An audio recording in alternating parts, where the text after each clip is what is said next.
Hello, my name is Maria Melissa Chato. I'm 34 years old. I am a single parent with 3 children.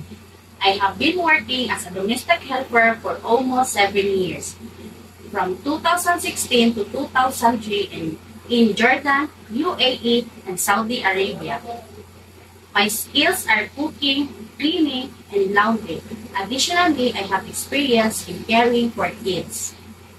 As for my personality, I will describe myself as responsible, compassionate, and hardworking.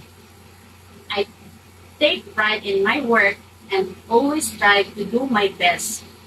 Regarding working with others, I can confidently say that I am comfortable with working with or without coworkers.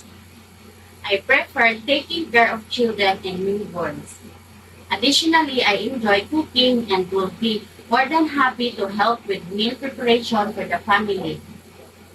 I promise to prioritize my job and finish my 2 years or more.